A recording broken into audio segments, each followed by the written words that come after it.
นิเกะวัตถิเกเตปุมิญญาจานังตุเทวาสารธาลมิตเมญญาคาปะกาปะกาที่สันตังสันติเกญมุนีเราจันดังธรรมสาวนาคโลยังพระตันตาธรรมสาวนาคโลไม่ถูกไม่ถูกตันตาธรรมสาวนาคโลถึงหัวเพื่อที่คิ้วลูกลงมา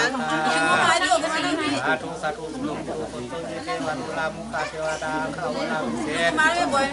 ดูเข้าหาธนาที่นี่เป็นเข้าถึงเข้าถึงกุศลตาดุมยาวิจิตรวิเทวพรมพรมยานันตาจักรวาลทุกข์โดยประกอบสัมมนาทิฏฐิที่เรามุขบารมีเจ้าเอกมุลสตาจังในหามาสัมมาสายังพาพนาโฆษณาอาหารเหล่านี้เพื่อมาโมดูเป็นคือเจ้าพ่อเจ้าจงห้ามเอาวัตถุทานเหล่านี้แล้วก็เพื่อจะไป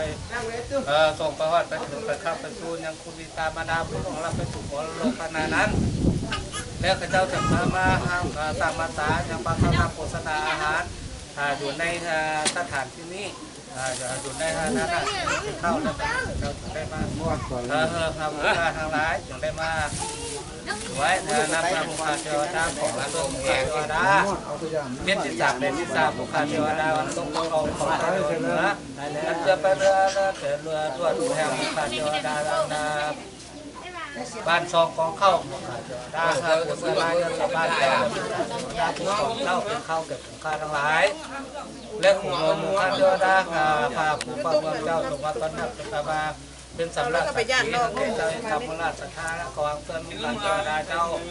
ทุกอาจทุกองจงคอยมามวยล่ำค่ำมวยมาจำเจ้าค่ำมวยแก่เจ้าทำราชธานี่ก็เจ้าจะมาสร้างภาษาในพาเขานำโฆษณาอาหาร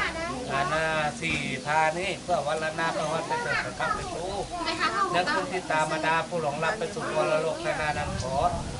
เขาได้พูดได้เห็นได้ครบได้จิตได้หนุ่มได้อารมณ์ขอเขาได้ดังคำมักคำปัญหา